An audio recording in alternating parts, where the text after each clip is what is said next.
दोस्तों बात करें तो एप्पल ने अपना नया मैकबुक नियो यहाँ पे लॉन्च कर दिया और ये एप्पल का अभी तक का मोस्ट अफोर्डेबल मैकबुक होता है जिसकी कीमत यहाँ पे इंडिया में लगभग 69,000 से शुरू होती है। लेकिन एक खास बात है इस मैकबुक की कि पहली बार हम लिटरली एप्पल का A18 प्रो चिप जो एप्पल ने अपने आईफोन के लिए बनाया था वो यहाँ पर देख रहे हैं। देखो एक सिंपल सी बात बताता हूँ, कई सालों से हम लोग लीक्स वगैरह भी सुन रहे थे कि एप्पल एक ऐसा मैकबुक बना रहे हैं जिसके अंदर आईफोन का प्रोसेसर होगा और उसके बाद एप्पल अपने M सीरीज की चिप निकालता है जो बेसिकली देखा जाए तो एप्पल के A सीरीज जो प्रोसेसर है उसी का ही एक एडवांस वर्जन था और आज के समय में M सीरीज जो रहती है वो एप्पल की top of the line processor है जो सारी हैंडलिंग कर देता है। लेकिन ये बात हम डिनाई नहीं कर सकते कि एप्पल की जो A18 चिप होती है वो भी काफी ज्यादा एडवांस और जो A18 प्रो मैकबुक नियो में यूज किया जा रहा है वो भी काफी ज्यादा सुपर फास्ट रहता है जिस कारण से वो अच्छी प्रोसेसिंग भी हैंडल कर सकता है। और हाँ, ऐसा लोगों का क्लेम भी है कि यहाँ पर देखा जाए तो आपको एक कंसिस्टेंट परफॉर्मेंस भी अगर चाहिए विद गुड बैटरी लाइफ तो वो चीज पॉसिबल है। और एक बात बता देता हूँ, हालांकि देखा तो थोड़ा सा अंडर पावर ऑन पेपर है लेकिन फिर भी 90% ऑफ द लोग है जो सिर्फ एक बेसिक मैकबुक को यूज करना चाहते हैं ना, वो लोग यहाँ पे इसको काफी अच्छे तरीके से यूज कर सकते हैं। अगली खास बात इसमें कि यहाँ पे आपको 13 इंच का लिक्विड रेटिना डिस्प्ले देखने को मिलता है। इसके साथ ही मेमोरी स्टोरेज की बात करें तो सिर्फ 8 GB की रैम है और सिर्फ 256 GB स्टोरेज और 512 GB स्टोरेज ही देखने को मिलती है। एक खास बात ये कि एप्पल 128 GB भी दे सकता था लेकिन 256 GB अच्छा किया उसने देके। और आज भी कई सारे लोग हैं जो पुराने 8 GB रैम और 256 GB स्टोरेज वाले M1 Air मैकबुक को अभी भी यूज करो, बहुत अच्छे से चल रहा है। और डेफिनेटली अगर किसी को हैवी टास्क बिल्कुल भी नहीं करना ना तो 8 GB रैम मैक ओएस के लिए बहुत ज्यादा सफिशिएंट है। ये बहुत ही अच्छी चीज रहती है क्योंकि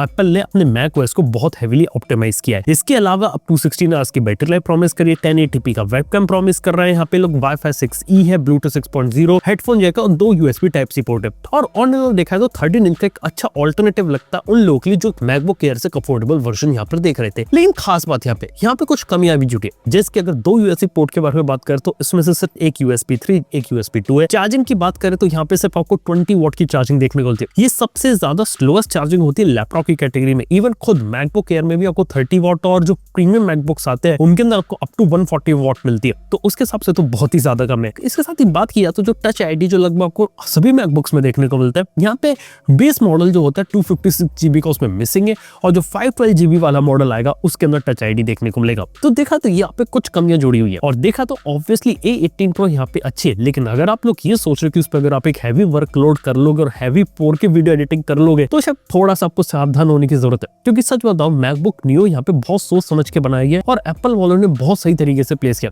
सबसे पहली चीज, मैकबुक नियो एक एंट्री लेवल मैकबुक है। जैसे आपका आईफोन 17E या फिर एप्पल के आईफोन SE आते थे, ठीक उसी तरीके से समझ सकते हो। यानी कोई अगर मैक ओएस को एक्सपीरियंस करना चाहता है तो उसके अंदर एंट्री बैरियर उन्होंने कम किया, क्योंकि डेफिनेटली जो मैकबुक एयर M5 वाला लॉन्च किया उसकी कीमत लगभग 1,20,000 से शुरू होती है। तो एप्पल वाले डेफिनेटली सस्ता मैकबुक चाहते थे, इसलिए उन्हें लिटरली आईफोन का प्रोसेसर यहाँ पे लगा दिया। और अगर आप लोगों को लग रहा है कि आईफोन का प्रोसेसर से कोई परफॉर्मेंस में कोई फर्क पड़ेगा, यार इतना ज्यादा फर्क नहीं पड़ने वाला। मैक ओएस वैसे ही चलेगा जैसा वो चलता है, क्योंकि बेसिक जो कोर आर्किटेक्चर होता है मैक ओएस का और जो M सीरीज का और जो एप्पल के A18 प्रो है वहां पे बहुत ही ज्यादा आइडेंटिकल रहता है। इवन कई सारे एप्पल इंटेलिजेंस के फीचर्स भी इसके अंदर चल जाएंगे, तो ऐसे नॉर्मली कोई दिक्कत नहीं आने की। लेकिन हाँ, जो प्रीमियम या जो हैवी वर्कलोड वाले टास्क होते हैं वो तो उसके अंदर तो उसकी जान यहाँ पे निकल जाएगी। लेकिन किसी को अगर एक बेसिक मैकबुक चाहिए जिसके अंदर एक अच्छी बिल्ड क्वालिटी मिल जाए, अच्छे ठीक ठाक स्पीकर मिल जाए, वेबकैम सही मिल जाए, यहाँ पे अच्छी बैटरी लाइफ मिल जाए और उसको ऑपरेटिंग सिस्टम के अंदर स्टेबिलिटी मिल जाए, कोई ज्यादा दिमाग नहीं लगाना, कोई उसे गेम नहीं खेलना, ज्यादातर काम उसके ऑनलाइन हो जाए और उसके अंदर कुछ थोड़ा बहुत जो स्टोरेज होती है वो हम देखने को जाए, तो उस केस के अंदर लॉन्ग लास्टिंग प्रोडक्ट के रूप में मैकबुक नियो एक काफी अच्छी चॉइस बनाता है। हालांकि सबसे बड़ा डाउट आता है क्योंकि मार्केट में आज के समय में पुराने मैकबुक भी अवेलेबल है जो कि रिफर्बिश्ड और सेकंड हैंड कैटेगरी में भी आते हैं। और आज के समय में रिफर्बिश्ड और सेकंड हैंड कैटेगरी में सबसे ज्यादा मैकबुक पॉपुलर है वो है M1 चिप वाला। हालांकि मैं बोल चुका हूं कि अगर आप नया मैकबुक लेने का सोचो तो M1 चिप वाला मत लेना। हालांकि रिफर्बिश्ड या सेकंड हैंड मिल रहा है तो एक बार सोचा जा सकता है M1 मैकबुक एयर, क्योंकि M1 चिप 2026 में भी काफी ज्यादा सूटेबल है। माइंड यू कि 2020 में ही M1 मैकबुक एयर लॉन्च हुए थे और आज भी लोगों के बहुत अच्छे तरीके से चल रहे हैं। मेरे खुद के पास भी एक M1 मैकबुक प्रो पड़ा हुआ, वो बहुत बढ़िया चलता है, उसकी बैटरी लाइफ भी कमाल की। उससे पता चलता कि एप्पल ने क्या सॉलिड प्रोडक्ट बनाया। और मैकबुक की स्पेशलिटी है कि आपको कुछ चीजें कंसिस्टेंट मिलेंगी, यानी कि एक अच्छा डिस्प्ले मिल जाए कि व्यू एंगल में कॉम्प्रोमाइज नहीं मिलेगा। यहाँ पे आपको मेटालिक बिल्ड मिलेगी, कोई प्लास्टिक बिल्ड को यूज नहीं किया जाएगा और एक long lasting rough and tough MacBook मिलेगा। ये चीज से विंडोज से अलग बनाती है, क्योंकि विंडोज लैपटॉप में अगर आप देखेंगे 50,000 की कैटेगरी में स्पेशली, तो वहां पे सबसे बड़ी दिक्कत आती है कि ज्यादातर लैपटॉप पे प्लास्टिक बिल्ड होती है, थर्मल्स कई बार अच्छे से कंट्रोल नहीं किए जा सकते, या फिर कई बार डिस्प्ले की क्वालिटी इतनी अच्छी देखने को नहीं मिलती। या आपको डिस्प्ले मिल गया तो बैटरी लाइफ अच्छी देखने को मिलेगी, यानी कि जो पैकेज रहता है ना कंसिस्टेंट वाला वो थोड़ा निकल जाता है। हालांकि 60-70,000 में अच्छे लैपटॉप्स यहाँ पे मिलते हैं विंडोज में, लेकिन वो थोड़े से एक्सपेंसिव साइड में लगते हैं। और स्नैपड्रैगन वाले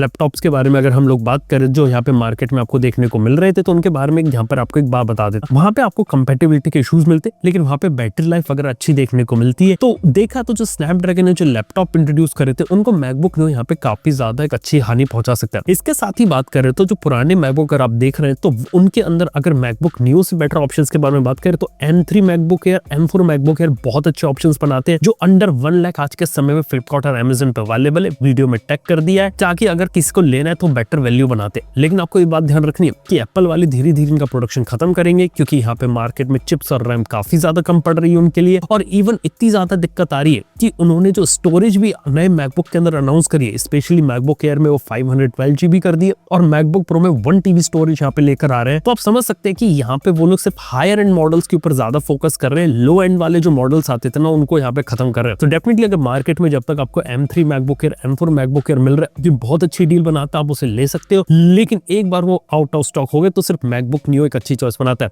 हालांकि मैकबुक न्यू में ये नहीं बोलूंगा कि 69,000 में वैल्यू फॉर मनी प्रोडक्ट है। मेरे हिसाब से बिग बिलियन डे का वेट कर लो, ऑफर डिस्काउंट मिला के अगर 55,000 तक अगर मिल जाए ना, इससे one of the best laptop यहाँ पे नहीं हो सकता। और हाँ, बात करूं अगर मैं मैक ओएस और विंडोज की, तो उसकी कहानी बहुत लंबे समय से चलती है। विंडोज अपनी जगह काफी अच्छा है, वहां पे आप गेमिंग वगैरह कर सकते हो, जो मैक ओएस में अभी भी पॉसिबल नहीं है। इसके अलावा मैक ओएस के फायदे है कि वहां पे स्टेबिलिटी है, बैटरी लाइफ अच्छी, लॉन्ग लास्टिंग चलता है, कोई फालतू का को पायलट नहीं, कोई फालतू के एड्स नहीं है, ब्लोटवेयर्स नहीं है, और स्मूथ कंसिस्टेंट परफॉर्मेंस मिलती है, जो विंडोज में अभी भी कंसिस्टेंटली इतनी अच्छी देखने को नहीं मिलती। हालांकि अगर आप एक पीसी बिल्ड करने का सोच रहे हो कि मैं मैकबुक लूं, तो सिंपल सा रीजन है कि अगर आप घर में एक जगह बैठ के काम करना चाहते हो और पावर परफॉर्मेंस लेना चाहते हो तो पीसी अभी भी बेटर है, गेमिंग उसमें अच्छी हो जाएगी। लेकिन अगर आप ट्रैवल ज्यादा करते हो, घर में एक जगह सेटअप क्रिएट नहीं करना चाहते और उसमें आपको वीडियो एडिटिंग वगैरह करनी है या फिर काम ज्यादा करना है, तो मैकबुक उसके अंदर सही है। हालांकि गेमिंग वाली पॉसिबिलिटी अभी भी मैकबुक में इतनी ज्यादा नहीं है। इसके अलावा मैकबुक के अंदर कुछ खास बातें बता देता हूँ। यहाँ पे जो बेस मॉडल 1,20,000 में मैकबुक एयर का शुरू किया M5 चिप के साथ, वो काफी सॉलिड लगता है, क्योंकि उसके अंदर 512 GB स्टोरेज है और मेरे को लगता है कि लंबे समय तक साथ दे देगा। देखो, पुराने जितने भी मैकबुक है ना, वो धीरे धीरे डिसकंटिन्यू होने वाले हैं और मार्केट में एक साल के भीतर शायद M3 M4 ना मिले। लेकिन M5 चिप का मैकबुक एयर अगर आपको ऑफलाइन में अगर या फिर कभी डिस्काउंट रेट में अच्छे रेट में मिल जाए 1 लाख रुपए में, तो लिया जा सकता है, क्योंकि 5-6 साल तो उसकी टेक्नोलॉजी आउटडेटेड नहीं होने वाली और सारे फीचर्स को सपोर्ट करता रहेगा, तो लंबे टाइम तक आप उसे ले सकते हैं। और मैकबुक न्यू की बात करें तो ये भी लंबे समय तक एप्पल से सॉफ्टवेयर अपडेट भी देगी और मैक ओएस आ रहा है, तो आप सारे फीचर्स को यहाँ पे यूज कर पाएंगे। तो उस केस में भी मैकबुक न्यू काफी अच्छी चॉइस हो जाता है। और हाँ, यूएस जैसे मार्केट में जहाँ पे पुराने लैपटॉप या रिफर्बिश को इतना ज्यादा पसंद नहीं किए जाते, यहाँ पे लोग डायरेक्टली नया लैपटॉप जाकर लेते हैं, तो उस केस में यहाँ पर आपका जो मैकबुक न्यू वहां के लिए काफी सुटेबल चॉइस हो जाता है।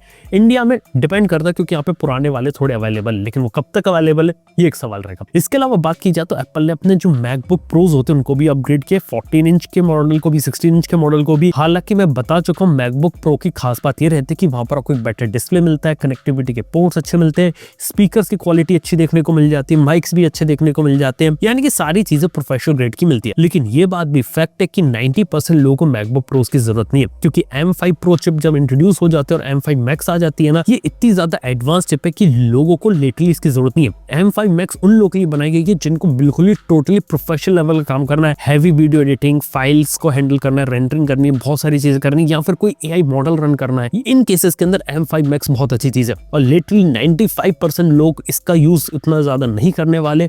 और डेफिनेटली जो M5 मैक्स के जो प्रीमियम लैपटॉप्स होंगे उनकी कीमत 4-5 लाख रुपए तक ऐसी पहुंचने वाली है। तो डेफिनेटली इतना ज्यादा तो कोई खर्च नहीं करने वाला, और किसी को अगर पर्टिकुलर यूज केस तो ही उन्हें लेगा। आम जनता के लिए मैकबुक एयर बहुत ही अच्छी चॉइस है। कुछ हद तक मैकबुक प्रो का देखा जा सकता है अगर किसी को चाहिए तो, लेकिन फिर भी रेगुलर M5 चिप 90% लोग के लिए यहाँ पे टोटली सफिशिएंट रहती है। एक और खास बात है कि पुराने वाले मैकबुक प्रोस भी मार्केट में रहेंगे कुछ समय तक और मार्केट में उनके अंदर डिस्काउंटेड रेट मिलेगा, तो अगर आपको मिल रहा है तो वहां तक आप ले सकते हैं। और हम मैकबुक की अगर मैं कोई सिंपल सी बाइंग गाइड के बारे में बात करनी है तो बात आ सकता हूँ कि M1 मैकबुक एयर आज के समय मत लो। अगर ब्रांड न्यू कैसा भी मिल रहा है तो रिफर्बिश सेकंड हैंड मिल रहा है तो एक बार सोचा जा सकता है। अगर 30-40 हजार 50 हजार के नीचे अगर मिल रहा है तो आप सोचो, उसके ऊपर जाने में कोई फायदा नहीं, क्योंकि ये लैपटॉप 6 साल पुराना हो चुका है। धीरे धीरे एप्पल इसका आउटडेटेड यहाँ पे कर देगी। मिनिमम आप M2 M3 को देखिए और M4 वाला भी मार्केट में कुछ समय तक रहेगा, जो मेरे हिसाब से काफी सॉलिड डील यहाँ पर बना सकता है, क्योंकि M4 चिप भी काफी अच्छी है। हालांकि M5 में अगर आप जाएंगे तो बेनिफिट ये कि काफी लंबे समय तक आपका काफी अच्छा साथ यहाँ पर दे सकता है, तो वो एक अच्छी बात है। और हाँ, अगर प्रो वाले वर्जन का सोच रहे कि M5 प्रो लूं या M5 मैक्स चिप वाले जो मैकबुक प्रोज आते हैं उनके ऊपर जाओ, तो सीधी बात है कि अगर आप एक प्रोफेशनल वाले वर्क स्पेस में उतरना चाहते हो और आप उस मैकबुक का यूज करके पैसा कमाना चाहते हो तो डेफिनेटली ऐसे इन्वेस्टमेंट उसे आप देख सकते हो। लेकिन अगर आप सिर्फ एक स्टूडेंट स्टूडेंट हो या फिर बेसिक कॉलेज में जाते हो या फिर बेसिक अपना स्टार्टअप वगैरह कर रहे हो और वहां पे अगर आप चाहते हो ऑफिस के लिए ठीक ठाक मैकबुक को, मेरे को इतना हैवी एडिटिंग या हैवी वाले टास्क अभी परफॉर्म नहीं करने, तो यहाँ पे आप रेगुलर M5 वाले मैकबुक्स को यहाँ पे आप देख सकते हो, वो आपकी सॉलिड बना देंगे। और हाँ, मैकबुक न्यू जो लोग लेने का सोच रहे कि 70,000 में मैकबुक न्यू ले क्योंकि एप्पल का लोगो मिल रहा है, तो देखो लेने का सोच सकते हो, लेकिन मैं अभी भी कहूंगा कि M3 वाले एयर और M4 वाले एयर ज्यादा बेटर होते हैं। और मैकबुक न्यू तब लेना जब यहाँ पे फ्यूचर में एक अच्छा डिस्काउंट मिल जाए और आपको एक अच्छी डील मिल जाए तो ले सकते हो। या फिर अगर आप ये चाहते हो कि भाई मेरे को लेटेस्ट वाला मैकबुक चाहिए जिसके अंदर कलर्स मेरे को अच्छे मिल रहे हैं, उसको मैं एक बार लूंगा, लंबे समय तक यूज करूंगा, तो भी अगर आप लेने का सोच रहे हो तो शायद आप सोच सकते हो उस तरीके से भी। हालांकि मेरी नजर में अभी भी M3 M4 एयर वाले जो मैकबुक्स है वो ज्यादा बेटर वैल्यू है। मैकबुक न्यू रहता है ना, वो थोड़ा सा मेरे को अभी थोड़ा सा एक्सपेंसिव साइड में लगता है, लेकिन हाँ कुछ कमियां छोड़ दी एप्पल ने, लेकिन इसके बावजूद भी एप्पल देखा जाए तो वो एक अच्छी डील यहाँ पे प्रोवाइड कर देगा अगर फ्यूचर में उसमें डिस्काउंट वगैरह आता है तो। और एप्पल वालों ने स्मार्टली गेम खेला, एप्पल वालों ने ये गेम खेला है उन लोगों के लिए जो लोग एंट्री लेवल क्रोमबुक लेना सोच रहे थे, एंट्री लेवल के विंडोज से अगर उनको स्विच करने का सोच रहे हैं, यानी कि किसी को अगर विंडोज से मैकबुक पे जाना है या फिर क्रोम ओएस से मैकबुक पे जाना है, तो उनको एक अच्छा एक्सपीरियंस मिले। एक बार वो मैक ओएस के ऑपरेटिंग सिस्टम को यूज करेंगे, उसके बाद उन्हें उनकी आदत लग जाएगी, फिर धीरे धीरे मैकबुक के और मैकबुक प्रो के ऊपर यहाँ पे मूव ऑन करेंगे। ये सिंपल सी स्ट्रेटेजी एप्पल ने खेली जो कि मेरी नजर में थोड़ा सा स्मार्ट मूव है।